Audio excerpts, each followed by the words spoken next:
Hey everybody, welcome to the Wonderfilled Business Show. My name is Brian Riggles, and today with me, my very first guest, I'm very, very excited to introduce Darren Gibb.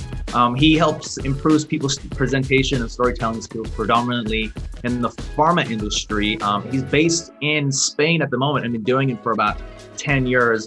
I've picked him out as one of the people I've been interacting with on LinkedIn that really has a knack for creating wonder for his clients, create wonder experiences. And so before we get into that, let me quickly give a little short description about what wonder actually is. So this show is based on the wonder principle that explains how wonder is manifested when we experience the authentic good in the unknown.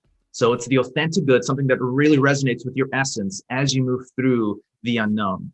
And the show asserts that it's our duty as business owners to create experiences of wonder for our clients. And that is what it means for me to create a meaningful business as we move forward. So to create wonder, we need a couple of things. We need a niche, people to experience wonder. We need trust so that people can trust us to go into the unknown. We need the unknown, which is often the product or the service that we offer. And then we have to understand what this niche understands as authentic good, like what their authentic good is. And so now that we know how to create wonder, we'll learn how Darren has done just that through his business that he's building. So Darren, the first question for you is, when was the first most significant moment of wonder that you experienced? Hi, Brian. Firstly, thanks for obviously having me on your show. Much appreciated. It's very kind of you. I think wonder for me, I've a quick little bit just to confirm or just to reaffirm, so to speak. I was a teacher working in schools for about 10 years, and the last couple of years I've really been working specifically on this business. So the first moment of wonder really was through as stupid as it sounds, it's kind of the gift of teaching, actually seeing that sparkle in the smile, as I like to call it, in young people. And we were talking before we came on air, and it's amazing how as adults we learn to suppress that. We learn to suppress that out of fear, out of embarrassment, out of not wanting to show others a perceived weakness.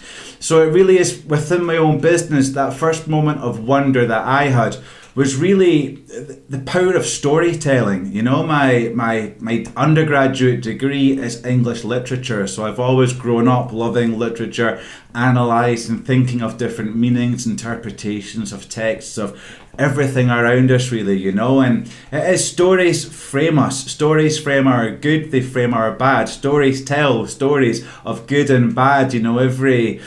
Every kind of religious base is based upon storytelling. For 100,000 years of shared human evolution is how we've learned to love, to hate, to learn about dangers, to teach. So storytelling has been at the heart of everything. And I think it was really that first moment of wonder for me was working with people in the pharmaceutical industry who are very science, very fact-based, and really showing them that and getting them to understand that actually, you know, people don't remember that big complicated graph. Even if they can interpret it easily, they can't necessarily remember it. And certainly clients or patients certainly don't remember these sorts of things. So we can relate things in a story. It helps us to connect emotionally. It connects the left and right hemispheres of the brain together and really gets to spread that message. So I think that was the first time that I'd say I experienced wonder per se within my business. I love it. So you kind of hinted us onto the next section, which is people. So we need people to experience wonder. And you mentioned the pharmaceutical industry. So how did you start with that as your go-to niche for your business? Did they choose you, or did you choose them, or was it a little bit of a combination of both? We chose one another, Brown Rick. The stars aligned and we chose one another. At the time I was working for an English academy. They're 10 a penny here in Spain. And I got assigned to a pharmaceutical industry. Now, my background's obviously teaching and English. It's certainly not science and pharmaceuticals. But what I met there were people with really high levels of English, really passionate about what they do. But when it came to presenting, they really were unable to. I must mention, I've got a cat here who's fighting to get out of my arms, so if he jumps all over the screen as he's just about to right there, you know what's happening, right? You hit the little one. So, yeah, it was working with these people within pharma, within the industry, seeing the problems they were having from their presentations and how they were therefore being judged on their English skill and ability through their presentation skills. And it was really then that I started to notice that, you know, that there's a connection here. There's a link between presentations, and if you can tell your story, quite often, especially if English or if any language isn't your native language, if you're presenting in your non-native language, story can actually help to cover up those deficiencies that you might have. People can perhaps forgive tense mistakes or grammar mistakes if they're too busy actually being wrapped in a story, you know? The emotional connection is so strong. Absolutely, yeah. So emotionally, what is the one problem that you seek to solve for them?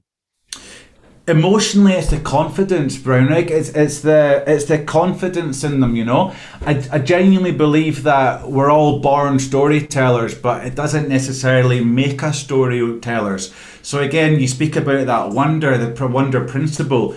It's showing them that, you know, they have this talent within them, they have this skill within them. We tell stories to our children, we tell stories to each other, whether it be in the pub or in the boardroom, we're telling stories. And it's really just trying to demystify the storytelling process and giving people the confidence to tell them.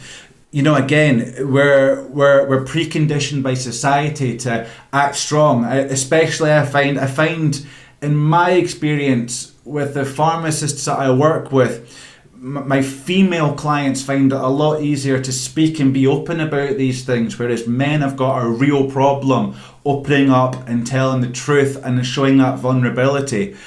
And that's something that I find really interesting, and it's definitely more challenging with men to break down that masculinity, that wall that they have about, you know, you can't seem vulnerable, you can't seem like you have problems. Whereas again, and it's just an observation I make, I feel that my female clients are far more open to go, yeah, I had this problem and this is what I did to fix it. Or even be honest enough, and the best stories are, I've got this problem and I've still not fixed it, but you know what? I'm working on it, and every day I get a little bit better. So we know that you're helping people in the pharma world tell stories, especially if it's not their native language. How did you bridge that gap of trust? This is the second part of Wonder, is that we need to create a sense of trust with those that we're seeking to serve, so that we can lead them into the unknown. How did you start building that trust with your clients? It's a really good question. I think that when it comes to trust, it's about letting them know that you're to be trusted. And again, it comes back to what we were speaking about a minute ago, that sharing that vulnerability within a story, opening yourself to being honest, to being truthful. And when you're honest and truthful with others, they're far more likely to reciprocate it back to you. And for me, whether that's pharma sales, whether it's a doctor-patient relationship, whatever it is within pharma, it's about that honesty, you know? Again, as I was saying a minute ago, we are kind of pressurized and to an extent lied to by the amount of social media advertising that we're thrown at every day. And I think we are naturally skeptical, and we've forgotten about that element of trust, truth, and honesty. So that I feel that to gain the trust of my clients, it's about being open, being honest, being transparent with them. So with storytelling, before I teach it, I kind of almost trick them a little bit, and I'll say, so tell me a story. And they won't give me a good story. It certainly won't be personal. So I'll say to them, well, look, let me tell you a story.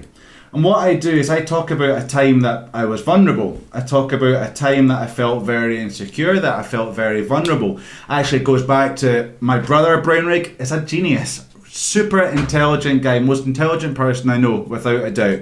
Now, he worked hard when he was at school, but it came very naturally to him, you know. He didn't necessarily have to study hard to get straight A's.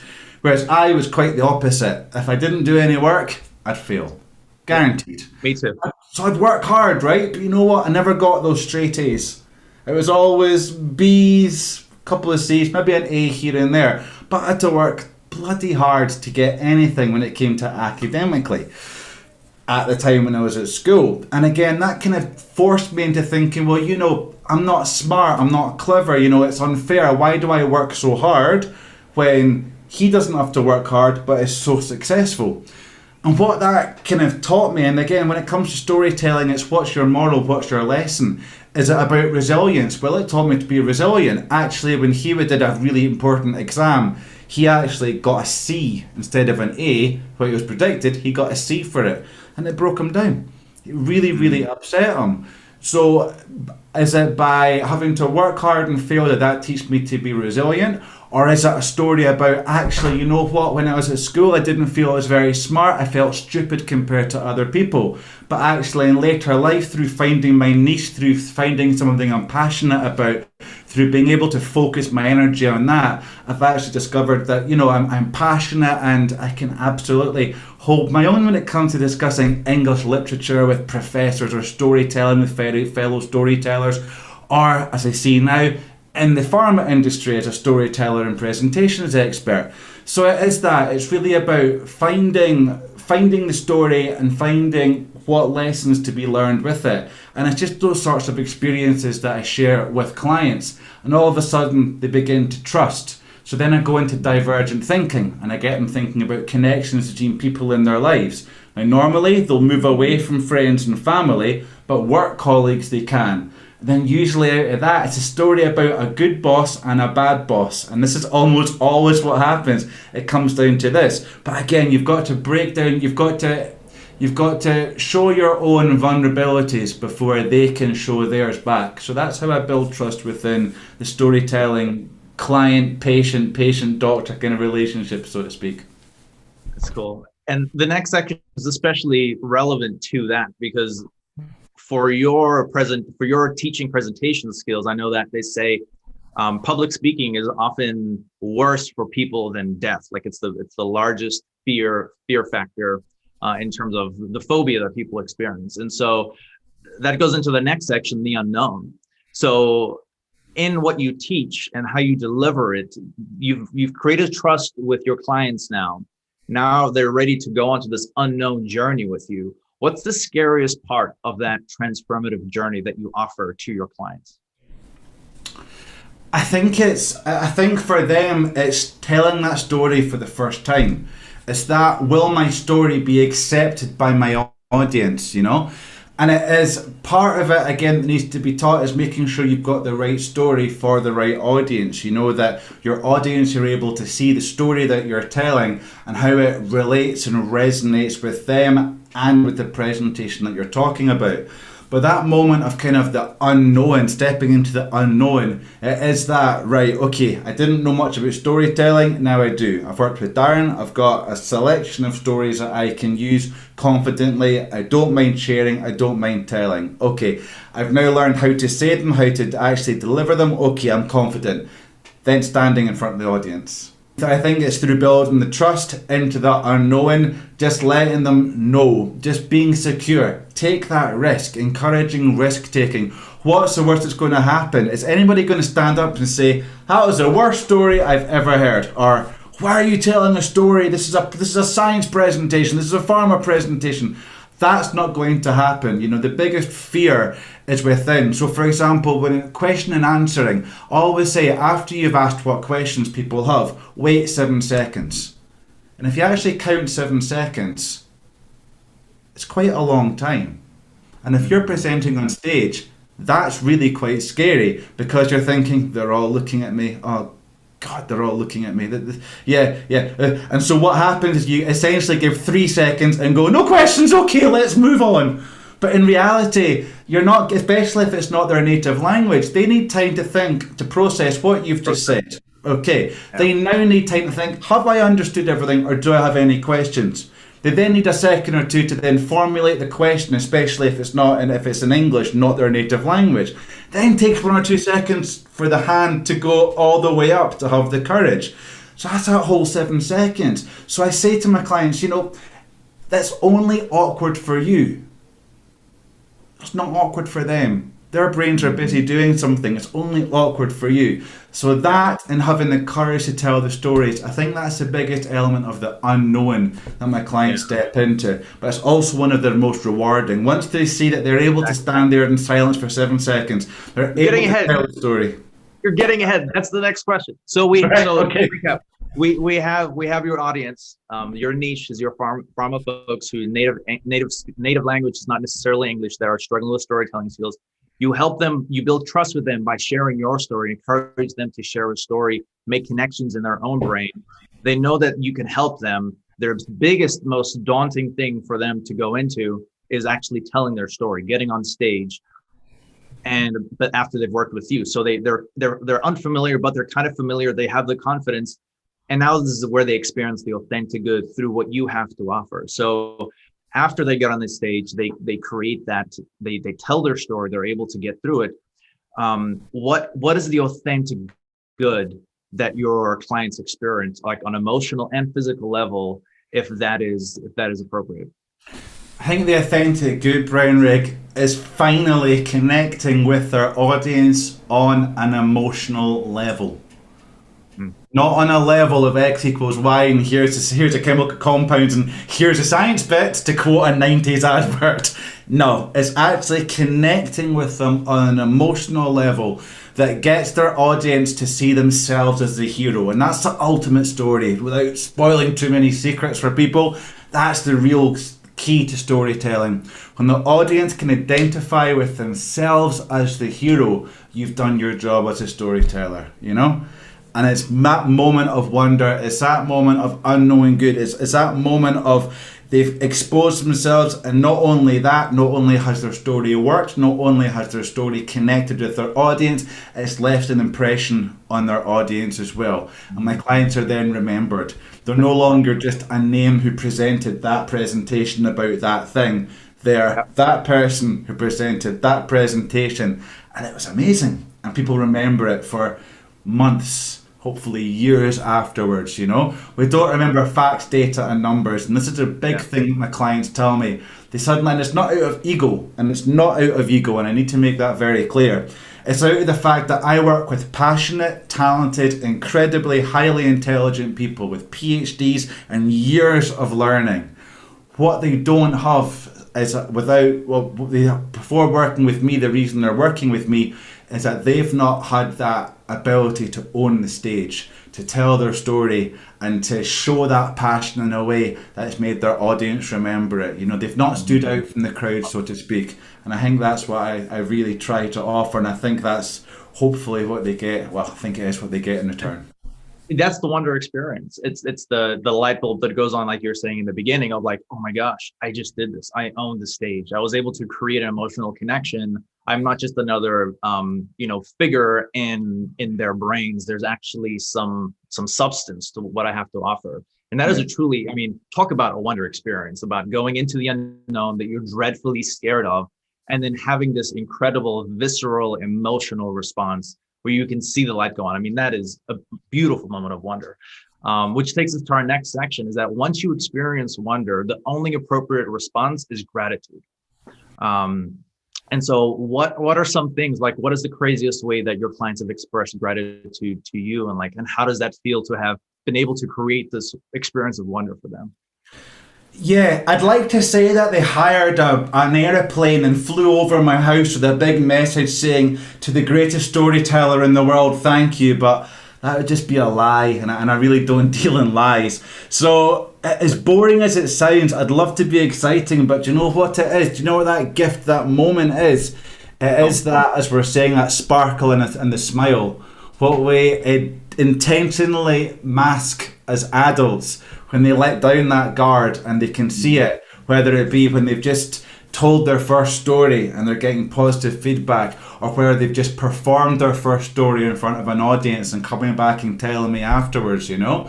It's that moment. It's that moment of disbelief. It's that moment just of that look. And sometimes it's just a glimpse. It's a fleeting glimpse sometimes. That sparkle and the smile and just that gratitude, Words, oh, Darren, that was brilliant. I couldn't have done it without you. Thank you. These are just words. For me, it's actually seeing that in the sparkle in the eyes, that smile, that almost childlike wonderment and awe. That's the greatest bit of gratitude that I can receive from my clients, and thankfully it happens more often than not. But yeah, having that moment is just a gift to me. It's what makes it all worthwhile. I love it. Cool. So when it comes to giving advice to other business owners, so you have your wonder story here, an audience who is scared of being able to tell a story, get up on stage. You're able to give them the tools that they need to do that effectively. They're able to approach this unknown, find authentic good, and then you receive that gratitude. What's a piece of advice that you would give a starting business owner that wants to create a wonder-filled business? Not to give up, to believe in what you're doing. And that's cliched, and I know that's very cliched to say, but I think it's truer than anything. You've got to work hard. You've got to show up every day, so to speak.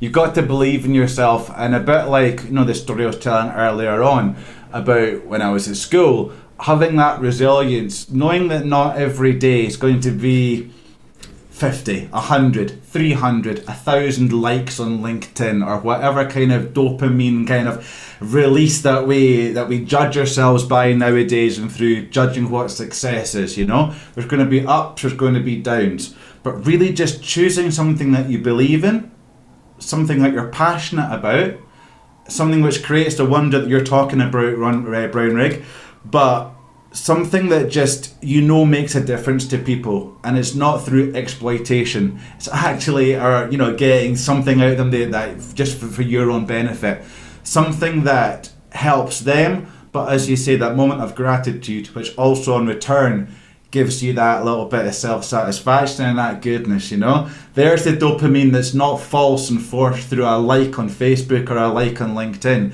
There's that dopamine hit that's genuine, that is meaningful and is connected. Just as we've connected with one another as human beings telling stories for 100,000 years, it's that same feeling. That same feeling of gratitude. It's exactly the same feeling that our ancestors got, brother. And it's that what you're looking for every day. It doesn't happen every day, but it can. When it does, to savor those moments. And when you're having those moments where nothing's going right, just trying to go back to that moment where it did last go right, and remembering that's why I'm here. Reminding ourselves of the transformation that creates wonder for the people that we care about.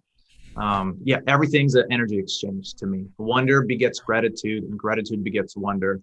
And the more wonder we can give people, the more we're going to get fueled to continue to be able to show up and produce wonder for them again and again and again. So that's what we have today. Thank you so much, Darren, for being on the show. I really appreciate you and your time and your smile and your energy. And I'm so excited to see where you go with your business, and we'll stay in touch for sure.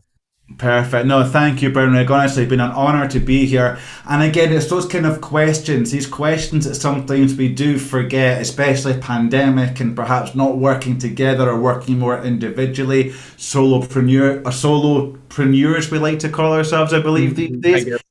I guess it's something like that, isn't it? It's that connection, and just actually stopping for a few minutes to slow down, think and reflect. It's just so important. So thank you so much for that opportunity. Likewise, I'm so excited to see where your business goes. I know you're going to be a success, and let's speak again at some point in the future, brother. I'd like to hear about your story and your transformation. I think it ties in nicely with storytelling as well. So we shall meet again, I'm sure, brother. Indeed. All right. Thanks, mate. Perfect. Thanks very much, mate. All the best to you.